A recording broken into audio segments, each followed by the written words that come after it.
اور اگر کوئی بھی مسئلہ جس کا تعلق اجتہاد سے ہوتا ہے میں اس کے اندر بیان کرتا ہوں کہ مسئلہ اجتہادی نوعیت کا ہے، اس میں علماء کے دو موقف رہے ہیں، پھر دونوں کے ہی استدلال بھی میں بیان کرتا ہوں۔ جس کے نزدیک جو مسئلہ زیادہ مضبوط قرآن سنت کے مطابق لگے، استدلالی جہت میں لگے، وہ اس پر عمل کر سکتا ہے۔ اجتہادی مسئلوں کی یہی نوعیت ہوتی ہے، یہی شان ہوتی ہے۔ اور میرا مزاج یہ ہے کہ میں کبھی ایسا نہیں کرتا کہ ایک مسئلہ اجتہادی نوعیت کا ہو اور اس کے اندر ایک ہی رخ کو بیان کر دوں اور لوگوں کے اندر ایک مذاق بنا دوں کہ لوگ کہیں وہ تو کر رہے ہیں، وہ تو یہ کر رہے ہیں، آپ نے تو یہ بیان کیا ہے۔ یہ میرا مزاج نہیں ہے۔ اور ہمارے یہاں پر بدقسمتی سے جو فقہی مسائل کے اوپر لڑائی جھگڑے ہوتے ہیں، اس کی ایک وجہ یہی ہے کہ اجتہادی مسائل ہیں، عدم معرفت کی بنیاد پر، ایک احسن تبلیغی انداز نہ ہونے کی بنیاد پر ہم لوگوں میں ایک ہی رخ بیان کر دیتے ہیں۔ لوگ سمجھتے ہیں ایک ہی رخ ہے دین کا، دوسرا کوئی اس میں قول ایک معتبر ہے ہی نہیں، اس کا کوئی تمسک ہے ہی نہیں، پھر لڑائی جھگڑے ہو جاتے ہیں۔ غائبانہ نماز جنازہ پڑھنا ہمارے دین میں مشروع ہے یا نہیں ہے؟ یہ کوئی ایسا عمل ہے جسے اللہ کے نبی علیہ السلام نے امت میں جاری کیا یا نہیں کیا؟ علماء کرام کے دو موقف اس میں رہے ہیں، دو طبقے رہے ہیں۔ ایک طبقہ علماء کا ایسا ہے جن کے نزدیک غائبانہ نماز جنازہ پڑھنا جائز ہے ہمارے دین میں چند شرائط کے ساتھ، اور وہ دو شرطیں، وہ دو وجہ یہ ہیں۔ نمبر ایک، وہ شخص ایسا ہو کہ جس کا دینی حوالے سے اتنا بڑا کنٹریبیوشن ہو کہ پوری مسلم دنیا کے اندر وہ ایک مانا جائے، ہاں بھی دینی حوالے سے اس شخص کی بڑی خدمات نہیں ہیں، جس پر ہم دینی حوالے سے رجل صالح کا اطلاق کر سکیں، مسلمانوں پہ احسانات ہوں اس کے، ایسا شخص ہونا چاہیے۔ نمبر دو، ایسی جگہ اس کا انتقال ہونا چاہیے جہاں پر کسی نے اس کی نماز جنازہ نہ پڑھی ہو، ٹھیک ہے؟ ایسے ملک میں انتقال کر گئے کہ جہاں نماز جنازہ اس کی نہیں ادا کی جا سکی۔ تو یہ جو دو وجوہات ہیں، یہ کیوں علماء نے نکالی، میں وہ ذکر کرتا ہوں دلائل۔ اس بنیاد کے اوپر اگر کوئی غائبانہ نماز جنازہ اگر پڑھے گا تو جائز ہے۔ یہ موقف رہا ہے فقہ حنبلی کا، امام احمد بن حنبل اس جانب تھے، فقہ شافعی کا امام شافعی رحمۃ اللہ علیہ، ان کے وہ فالوورز ہیں، وہ اس استدلال پر عمل کرتے رہیں۔ اور ایک موقف ایسا ہے جس پر امام ابو حنیفہ قائم تھے، ان کا استدلال، ان کی دیکھنے کی نظر الگ ہے۔ ان کے نزدیک غائبانہ نماز جنازہ مشروع نہیں ہے ہمارے دین میں اور نہیں پڑھی جائے گی۔ نمبر دو، اسی طرح اہل تشیع، ان کے بھی بہت سے محققین ہیں جن کا یہی موقف گزرا ہے کہ غائبانہ نماز جنازہ ہمارے دین میں مشروع عمل نہیں ہے۔ یہ کوئی ایسا عمل نہیں ہے کہ اللہ کے نبی علیہ السلام نے اس کی سنت جاری کی ہو۔ اچھا، اب رہ گیا اس کے استدلالات، میں وہ بیان کر دیتا ہوں۔ استدلالات کیا ہیں؟ دیکھیے گا، قرآن پاک میں اللہ نے ذکر کیا ہو کہ کوئی اگر انتقال کر جائے اس کی غائبانہ نماز جنازہ پڑھی جائے گی، قرآن پاک میں ایسا کوئی حکم نہیں ہے، بلکہ قرآن پاک نے جو واضح اشارہ دیا ہے وہ اشارہ یہ ہے کہ جس وقت نماز جنازہ پڑھی جاتی ہے وہ میت پر ہی پڑھی جاتی ہے، میت پر۔ اس کا واضح اطلاق یہ ہے کہ میت سامنے ہوگی، اسی پر پڑھی جائے گی۔ جیسے اللہ نے قرآن میں فرمایا لا تصلی علی احد منہم مات، کہ ان میں سے کوئی بھی مر جائے، یہ منافقین کی اور کفار کی بات چل رہی ہے کہ ان میں سے کوئی بھی مر جائے، لا تصلی علی احد منہم مات، ان میں سے جو بھی مر جائے ان کی میتوں پر نماز آپ نے نہیں پڑھنی ہے۔ اس کا مفہوم مخالف یہ ہے کہ مسلمانوں میں سے اگر کسی کا انتقال ہوگا اس کی میت پر بالکل کھڑے ہو کے نماز جنازہ پڑھی جائے گی۔ تو قرآن پاک نے ایک اصول دے دیا، اور وہ اصول یہ ہے کہ میت پر نماز جنازہ ہوتی ہے، جس کا لفظ بالکل لفظ خاص اور حقیقی معنی کا اطلاق اسی پر ہوتا ہے کہ کسی بھی چیز کے پر علا کا اطلاق اسی پر ہوگا کہ میت سامنے ہو، اب اس کے اوپر نماز پڑھی جائے۔ تو قرآن پاک نے تو ایک اصول دے دیا، اور یہی اصول عام حالت کے اندر فرض ہو جاتا ہے کہ میت سامنے ہونی چاہیے۔ اللہ کے نبی علیہ السلام سے یہی چیز منقول ہوئی، جب بھی جنازے ہوئے میت سامنے ہوتی ہے۔ آج بھی یہی رسم اور یہی سنت ہے کہ میت سامنے رکھی جاتی ہے، پھر نماز پڑھی جاتی ہے۔ اسی کو جنازہ علی المیت، الصلاۃ علی المیت کہا جاتا ہے۔ تو قرآن پاک سے تو ایک بنیاد بن گئی۔ اب استدلال کی جہت سمجھیے گا۔ مسئلہ یہ ہے کہ ایک تھے صحابی نجاشی، اور وہ اللہ کے نبی علیہ السلام پر ایمان لے کر آئے تھے۔ یہ بادشاہ تھے حبشہ کے، اور میں اس کا تھوڑا سا تعارف بھی نجاشی کا بعد میں کرواتا ہوں۔ پہلے اس استدلال کو سمجھے کہ غائبانہ نماز جنازہ پر علماء کے دو موقف کیوں بنے۔ اچھا، ان کا ہوا یہ تھا کہ جب مسلمان ہو گئے تھے اور بادشاہ بھی تھے، اور نجاشی ان کا نام نہیں تھا، یہ ایک لقب ہے، وہ جو بھی بادشاہ بنتا اس کو نجاشی کہا جاتا تھا۔ ان کا نام تھا اصحما، چونکہ اس وقت بادشاہ تھے تو اس کو نجاشی کہا جاتا تھا۔ تو صحابہ کرام نے جس وقت ہجرت کی تھی تو صحابہ کا ایک گروہ جو تھا وہ حبشہ کی طرف ہجرت کر کے چلا گیا تھا، اور ایک گروہ جو ہے نا مدینہ ہجرت کر کے آ گیا تھا۔ تو جو ہجرت حبشہ کی طرف کر کے گئے تھے، اور جب وہ صحابہ وہاں پر پہنچے ہیں اور وہاں پر اللہ کی عبادت کر رہے ہیں، توحید پر ماننے والے تھے، تو یہ ذکر پھیلنا شروع ہوا، بادشاہ تک گیا، لوگوں نے شکایت کی۔ اس وقت یہ ایمان بھی نہیں لایا ہوا تھا کہ یار کچھ لوگ آئے ہیں اس طریقے سے کر رہے ہیں تو ان کی وجہ سے فتنہ ہو سکتا ہے، ان کو ہمارے ملک سے نکالو۔ تو بادشاہ نے ان لوگوں کو بلایا، کہا کہ میں کسی پہ ظلم تو نہیں کروں گا، میں پہلے ان سے وجہ پوچھوں گا۔ نجاشی نے ان صحابہ کو بلایا، ان سے بات کی، جب دیکھا کہ وہ توحید کی بات کر رہے ہیں، رسالت کی بات کر رہے ہیں، حضرت عیسیٰ علیہ السلام سے متعلق اس نے بہت سی باتیں پوچھی ہیں، جب قرآن پاک سنا تو قرآن سن کے اس کی آنکھوں سے آنسو جاری ہو گئے، اس کلام میں لذت اتنی محسوس ہوئی، یہ مسلمان ہو گیا۔ اور مسلمان ہونے کے بعد جتنے بھی صحابہ ہجرت کر کے آئے تھے ان کے ساتھ بہت اچھا سلوک اس نے کیا تھا، اعلیٰ درجے کا سلوک اس نے کیا تھا، صحابہ سے کثرت سے کثیر محبت کیا کرتا تھا۔ اللہ کے نبی علیہ السلام کے کچھ اہل بیت بھی ایسے تھے، آل بیت میں سے حضرت جعفر، وہ بھی اسے ہجرت میں شامل تھے۔ تو نجاشی جو تھا اس نے بڑی محبت کرتا تھا کہ رسول اللہ صلی اللہ علیہ وسلم کی آل میں سے ہے یہ، بلکہ ایک دفعہ نجاشی نے کہا بھی تھا کہ آپ کے بیٹا ہوا ہے، آپ نے اس کا کیا نام رکھا ہے؟ تو حضرت جعفر نے کہا میں نے اس کا نام عبداللہ رکھا ہے۔ تو نجاشی کے گھر بھی بیٹا پیدا ہوا تھا، اس نے کہا میں بھی اس کا نام عبداللہ رکھ دوں گا، اس لیے کہ رسول اللہ صلی اللہ علیہ وسلم کے آل میں آپ نے اپنے بیٹے کا نام عبداللہ رکھا تو میرا بھی دل کر رہا ہے میں اپنے بیٹے کا نام بھی عبداللہ رکھوں۔ تو کہنے کا مقصد اس نے بہت تعاون مسلمانوں کے ساتھ کیا تھا۔ اللہ کے نبی علیہ الصلوۃ والسلام کی خط و کتابت بھی ہوتی رہی تھی نجاشی کے ساتھ، اس نے نبی علیہ السلام کے لیے کچھ تحائف بھی بھیجے تھے، اور رسول اللہ صلی اللہ علیہ وآلہ وسلم سے ایک محبت بھی تھی۔ مسلمان ہونے کے بعد اس نے اپنے بیٹے کو، اپنی اولاد میں سے کچھ، اور 60 افراد پر مشتمل ایک قافلہ، سمندر کا سفر تھا، اس نے بھیجا مدینہ جاؤ رسول اللہ صلی اللہ علیہ وسلم کے پاس جو علم دین حاصل کر کے آؤ۔ لیکن ہوا یہ اللہ کی کرنی، اللہ کی تقدیر ایسی کہ وہ جو 60 افراد پر مشتمل ایک کشتی جا رہی تھی جس میں اس کے بیٹے بھی تھے، اولاد بھی تھی اس میں، وہ کشتی کو حادثہ ہوا اور تمام کے تمام افراد ڈوب گئے اور مر گئے۔ تو یہ میں نے مختصر حالات اس لیے بیان کیے کہ نجاشی جو بادشاہ تھا مسلمان ہوا اور بہت مسلمانوں کے ساتھ بہت اس نے تعاون کیا اور ایک نیک انسان تھا۔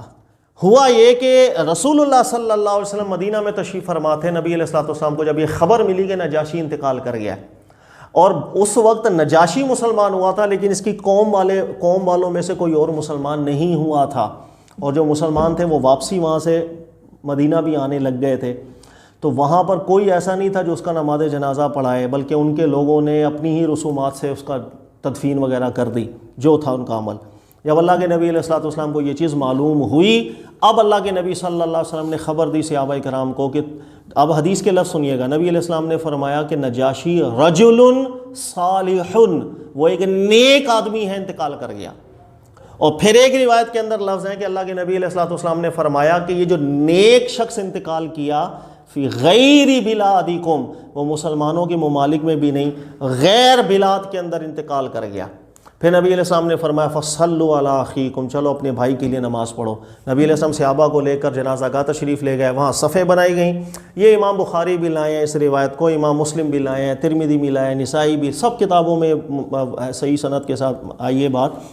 پھر اللہ کے نبی صلی اللہ علیہ وسلم نے وہاں نماز پڑھائی، اور صحابہ کہہ رہے تھے کہ ہم نے ایسی ہی نماز پڑھی جیسے میت کو سامنے رکھ کے نماز پڑھی جاتی ہے، یعنی نماز جنازہ پڑھی۔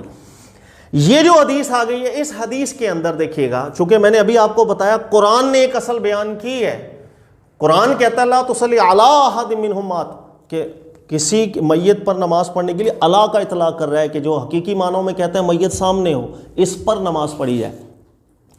لیکن ہوتا ہے کہ عام حالت کے اندر قرآن کا یہ حکم سر آنکھوں پہ، لیکن ہمارا ہی قرآن پاک ایک ضابطہ بیان کرتا ہے فَمَنِ اضْطُرَّ غَيْرَ بَاغٍ وَلَا عَادٍ فَلَا إِثْمَ عَلَيْهِ، کہ جس وقت اضطرار کی کیفیت ہو، ضرورت کی کیفیت ہو جائے، مجبوری کی کیفیت ہو جائے، تو قرآن ہی ایک اصول بیان کرتا ہے، پھر حرام چیزیں حرام نہیں رہتی۔ لہٰذا یہاں پر جو نماز جنازہ رسول اللہ صلی اللہ علیہ وسلم نے پڑھائی، ساری زندگی جنازہ اسی طرح ہی ہوا کہ میت کو سامنے رکھ کے نبی علیہ السلام نے نماز جنازہ پڑھائی ہے۔ لیکن نجاشی کی صورت میں غائبانہ نماز جنازہ اس لیے پڑھائی تھی، ایک تو وہ رجل صالح، نیک آدمی تھا، اس کا کنٹریبیوشن بہت تھا، مسلمانوں کے ساتھ بہت تعاون کیا تھا اور اس نے بہت ہیلپ کی تھی۔ نمبر دو، وہ ایسے ملک میں انتقال کر گیا تھا کہ جہاں پر اس کی تدفین اور نماز جنازہ وغیرہ نہیں ہوئی، لہذا اب ایک مجبوری کی صورت کے اندر اللہ کے نبی علیہ الصلوۃ والسلام نے غائبانہ نماز جنازہ ادا فرمائی۔ لہٰذا ان علماء کے نزدیک جن کے نزدیک غائبانہ نماز جنازہ پڑھنے کی اجازت ہے، ان کے نزدیک ایسا کوئی شخص انتقال کر جائے جو رجل صالح ہو، نمبر 2، اور یہ بھی معلوم ہو کہ وہ جس شہر میں انتقال کر کے گیا ہے وہاں پر اس کی نماز جنازہ نہیں پڑھی گئی، رسومات ادا نہیں کی گئیں، تو اب بامر مجبوری نماز جنازہ پڑھ لی جائے۔ محققین کا یہی قول ہے۔ بعض علماء نے کہا کہ اگر پڑھی بھی گئی ہو تو آپ پڑھ لیں اگر رجل صالح ہو، لیکن اس کو دلیل میں کمزور رکھا ہے، اس لیے کہ جو نجاشی کے لیے لفظ آئے ہیں حدیثوں کے اندر وہ معنی رکھتے ہیں۔ فی غیر بلادکم کا لفظ آیا اور رجل صالح کا بھی لفظ آیا، لہذا نتیجہ یہ نکلا یہ دونوں وجہ پائی جانی چاہیے۔ ایسے جگہ پر انتقال ہو جہاں پر نماز جنازہ اس کی نہ پڑھی گئی ہو، نمبر 2 وہ رجل صالح ہو، ایک ایسا شخص ہو جس کے اسلام کے لیے بڑی خدمات ہو۔ یہ ایک قول بن گیا علماء کرام کا جن کے نزدیک بامر مجبوری غائبانہ نماز جنازہ پڑھی جا سکتی ہے سر آنکھوں پر۔ قول ہے، تحقیقی قول ہے، استدلالی قول ہے، اور قرآن نے جو بیان کیا کہ میت پر نماز پڑھی جائے گی جو قرآن کی اصل ہے، بامر مجبوری غائبانہ نماز جنازہ کو اس سے مستثنیٰ ضرور کیا جا سکتا ہے، کیونکہ مجبوری میں احکامات الگ ہوتے ہیں قرآن کی بات۔ لہذا ان علماء کے نزدیک بھی اگر مجبوری نہ ہو اب غائبانہ نماز جنازہ نہیں پڑھی جائے گی، یعنی یہ مطلب ایسا ہے کہ ایک انتقال کر گیا اور آپ کے سامنے مسجد میں نماز جنازہ بھی ہوئی ہے اور آپ اپنے گھر میں کھڑے ہو کہ اللہ اکبر تکبیر لگائیں اور غائبانہ نماز جنازہ پڑھ لیں، محققین علماء کے نزدیک اس کی اجازت نہیں ہے، سوائے ان علماء کے نزدیک جنہوں نے میں نے ذکر کیا معظم دینی ہو، بس اس کی نماز جنازہ غائبانہ پڑھ سکتے ہیں، لیکن وہ قول دلیل میں کمزور ہے، اس لیے کہ نصوصات میں جو لفظ ذکر ہوئے ہیں وہ اسی پر ہی پورا نہیں اترتا۔ اچھا، اس کے مقابلے میں دیکھیے گا امام ابو حنیفہ ہیں رحمۃ اللہ تعالیٰ علیہ، یہ اہل تشیع کے بہت سے علماء ہیں جن کے نزدیک غائبانہ نماز جنازہ مشروع نہیں ہے۔ اللہ کے نبی صلی اللہ علیہ وسلم نے نجاشی کی غائبانہ نماز جنازہ پڑھائی، بالکل پڑھائی، لیکن اس کام کو سنت کے طور پر جاری نہیں کیا۔ اللہ کے نبی علیہ السلام نے سنت کے طور پر جاری نہیں کیا۔ ایسا کام جو اللہ کے نبی علیہ السلام خود کریں اور اس کو بطور سنت کے جاری نہ کریں، یا وہ کام اللہ کے نبی علیہ السلام کے ساتھ مخصوص ہو جاتا ہے، یعنی ہم اس کی خصوصیت کہیں گے۔ بھائی جیسے اللہ کے نبی علیہ السلام نے زیادہ شادیاں فرمائیں، 4 سے زیادہ شادیاں کی، خالصۃ لک قرآن نے ذکر کیا، وَإِن وَهَبَتْ نَفْسَهَا لِلنَّبِيِّ قرآن کی مختلف آیات ہیں، لیکن اس عمل کو اللہ کے نبی علیہ السلام نے خود تو کیا، امت میں جاری نہیں کیا۔ لہٰذا یہ کام سنت سے ثابت ضرور ہوا، لیکن ہم کہیں گے یہ سنت نہیں ہے کہ امت کے اندر اللہ کے نبی علیہ السلام نے مشروع کر دیا بھی تم بھی زیادہ 4 سے بھی زیادہ شادیاں ہم منع کر دیں۔ لہٰذا رسول اللہ صلی اللہ علیہ وسلم کے کچھ افعال ایسے ہوتے ہیں کہ جو اللہ کے نبی علیہ السلام خود کرتے ہیں لیکن اس کو بطور سنت کی امت میں جاری نہیں کرتے ہیں۔ تو امام ابو حنیفہ رحمۃ اللہ تعالیٰ علیہ ان کا تمسک، ان کا استدلال اس جہت کے اندر ہے کہ نجاشی کی جو نماز جنازہ اللہ کے نبی علیہ السلام نے پڑھائی، یہ خصوصیت ضرور تھی نجاشی کی کہ نبی علیہ السلام نے ان کے لیے غائبانہ نماز جنازہ پڑھی، لیکن اس کام کو بطور سنت امت میں جاری نہیں کیا۔ اس کی کیا دلیل ہے سنت کے طور پر جاری نہیں کیا؟ اس کی دلیل یہ ہے کہ رسول اللہ صلی اللہ علیہ وسلم کے بعد ایک بھی واقعہ صحابہ کرام سے منقول نہ ہوا کہ صحابہ نے سنت پر عمل کیا، کبھی بھی صحابہ نے سنت پر عمل ہی نہیں کیا۔ مثال کے طور پر نبی پاک صلی اللہ علیہ وسلم کا اپنا وصال مبارک ہوا اور شہروں کے اندر اسلام تو بہت شہروں تک پہنچ گیا تھا، فتح مکہ ہو گیا تھا، حجاز پورا جو ہے اس کے اکثر حصہ جو ہے اسلام میں ہی تھا۔ اللہ کے نبی علیہ السلام کا وصال ہوا، جس نے نماز جنازہ پڑھی یہاں ہی پڑھی حاضر ہو کر، غائبانہ نماز جنازہ رسول اللہ صلی اللہ علیہ وسلم کی نہیں پڑھی گئی۔ اس کے بعد ابو بکر صدیق کا انتقال ہوا، کبھی نہیں پڑھی۔ عمر فاروق شہید ہو گئے، ممالک اسلامی ممالک دور دور تک چلے گئے، کبھی نماز جنازہ غائبانہ پڑھنے کا ثبوت نہ ہوا۔ حضرت عثمان غنی شہید ہو گئے، کبھی نہیں پڑھی گئی۔ حضرت علی شہید ہو گئے، کبھی نہیں پڑھی گئی۔ آگے بھی ہزاروں صحابہ، امام حسین شہید ہو گئے، مدینہ میں کسی نے غائبانہ نماز جنازہ نہیں پڑھی، مکہ میں کسی نے نہیں پڑھی۔ کہنے کا مقصد یہ ایسی سنت ہے، اگر یہ سنت جاری کی ہوتی ہے اللہ کے نبی صلی اللہ علیہ وسلم نے، تو یہ وہ سنت ہے کہ جو جاری کرنے کے بعد ایک دفعہ بھی صحابہ نے اس پر عمل نہیں کیا۔ یہ بڑا تعجب ہے، صحابہ کا عملی اتفاق اس بات پہ نمبر 1 دلیل ہے۔ یہ کام نجاشی کے ساتھ خصوصیت رکھتا تھا، اللہ کے نبی علیہ السلام نے غائبانہ نماز جنازہ جو پڑھی، لہذا صحابہ کرام کا ایک عملی اتفاق اس بات پر دلیل بنا کہ اس کے بعد کبھی غائبانہ نماز جنازہ نہ ہوئی۔ تو یہ جو عملی ایک اتفاق صحابہ کرام کا اس کو ترک کرنے پر رہا، یہ ایک وجہ تو ہے کہ یہ اللہ کے نبی علیہ السلام نے عمل ضرور کیا ہے لیکن اس کو بطور سنت کے جاری نہیں کیا۔ اچھا، دوسری وجہ اس کی یہ ہے کہ صحابہ کرام نے بھی کہیں نہ کہیں نجاشی کی غائبانہ نماز جنازہ کو خصوصیت ہی سمجھا اور خصوصیت کیوں؟ اس لیے کہ کچھ روایات میں الفاظ اس انداز کے اندر آتے ہیں، جیسے صحیح ابن حبان کی روایت ہے، سند اس کی بھی صحیح ہے، اور صحیح ابن حبان کی روایت ہے جب نجاشی کی نماز جنازہ پڑھی گئی اور صفوف بنائی گئیں، 4 تکبیریں لگائی گئیں، تو آگے الفاظ یہ ہیں، صحابہ کہتے ہیں وَهُمْ لَا يَظُنُّونَ إِلَّا أَنَّ جَنَازَتَهُ بَيْنَ يَدَيْهِ، صحابہ کہہ رہے ہیں کہ ہمیں فقط ایسا ہی محسوس ہو رہا تھا جیسے جنازہ سامنے رکھا ہوا ہے، جیسے جنازہ سامنے رکھ کے پڑھی جاتی ہے، بالکل یہی گمان تھا کہ جنازہ سامنے آیا ہوا ہے۔ اور ایک حدیث کے لفظ یہ ہیں نحن لا نرى الا الجنازہ قدامنا، کہ ہم ایسا ہی دیکھ رہے تھے کہ جیسے جنازہ سامنے رکھا ہوا ہے۔ یعنی یہ لفظ صحابہ کو کہنے کی کیا ضرورت تھی؟ کہنا تو یہ چاہیے تھا کہ بھئی جنازہ سامنے تھا ہی نہیں، غائبانہ ہوئی، لیکن صحابہ اس کو تعبیر یوں کر رہے ہیں جنازہ کی نماز جب ہم نے پڑھی تو جنازہ ہمیں سامنے ہی لگ رہا تھا۔ یہ اشارہ دے رہا ہے کہیں نہ کہیں صحابہ سمجھ رہے ہیں غائبانہ ضرور تھا، لیکن اس معنی میں غائبانہ نہیں تھا کہ اللہ کے نبی علیہ الصلوۃ والسلام کے لیے بھی میت غائبانہ ہو، یہ کہیں نہ کہیں حاضر ہی نماز جنازہ کے قائم مقام ہوا۔ یعنی کہیں نہ کہیں صحابہ ان لفظوں سے سمجھا رہے ہیں کہ یہ خصوصیت والی بات تھی، اور یہی وجہ ہے کہ اس کے بعد صحابہ نے کبھی اس سنت کو جاری نہیں کیا۔ تو یہ 2 موقف علماء کے رہے ہیں، دونوں بڑے وزنی موقف ہیں، امام ابو حنیفہ کا یا اہل تشیع کے کئی علماء کا، فقہ شافعیہ مالکی حنبلی، ان کا دونوں استدلال اچھے ہیں۔ دیکھو اجتہادی مسئلہ ہوتا ہی وہ ہے جس کو استدلال کرنے والوں کی جہت میں دیکھا جائے تو واقعی لگے کہ یہ دلیل بنتی ہے، یہ استدلال اور تمسک قابل اعتبار ہے، وہ مسئلہ اجتہادی ہو جاتا ہے۔ اور جب کوئی مسئلہ اجتہادی نوعیت کا ہو، اس پر اگر مسلمان عمل کر رہے ہوں تو اس پہ سختی نہیں کی جاتی کہ اب حرام کے فتوے دے دیں۔ آپ بولے بھائی ارشد شریف کا جہاں جہاں نماز جنازہ پڑھا گیا غائبانہ اور سب حرام کام میں مبتلا ہو گئے تھے، ایسا نہیں کہا جاتا، اجتہادی مسئلے کو اجتہادی نوعیت میں ہی رکھا جاتا ہے۔ لہٰذا ان کا نماز جنازہ غائبانہ جہاں پڑھ لیا گیا ٹھیک ہے، ہاں یہ ضرور ہے کہ چونکہ اس کے نماز جنازہ ادا ہوئی تھی پھر بھی غائبانہ پڑھی گئی، یہ بات تھوڑی کمزور تھی۔ زیادہ اچھا یہی ہے، یہ بھی استدلال ہے کہ بعضوں نے کہا رجل صالح ہونا انف ہے، جیسے نجاشی رجل صالح تھا بس۔ تو بہرحال یہ جنہوں نے نماز جنازہ غائبانہ پڑھی ہے کوئی ان پہ فتویٰ نہ لگائے کہ وہ غلط کر رہے ہیں یا انہوں نے حرام کام کا ارتکاب کر لیا، استغفر اللہ۔ دین کے مسئلوں کو اسی انداز میں دیکھا جاتا ہے۔ ہمارے دین نے یہ جو مسائل ہیں اس کو اجتہاد کے اندر اس لیے کہ انسان غور و فکر کرے، اس کے دماغ کو جامد نہیں کر دیا کہ وہ بس اپنے دماغ کو معاف کر لے اور لکیر کا فقیر بن جائے، تحقیق کی راہ میں لگایا۔ صحابہ نے بھی تحقیقات کی، ان میں بھی اختلافات ہوئے، بلکہ میں آج آپ کو ایک قیمتی بات بتاؤں کہ ہمارے یہاں جیسے فقہ کے اختلافات ملتے ہیں، فقہ حنفی، شافعیہ، مالکیہ، حنبلیہ، اوزاعیہ، یا امام سفیان ثوری کے اختلاف، ابن حزم کے اختلاف، داؤد ظاہری کے اختلافات، یہ علماء بڑے بڑے علماء کے اختلافات ملتے ہیں، ان سے زیادہ صحابہ کرام کے موقفات میں اختلافات ہوا کرتے ہیں۔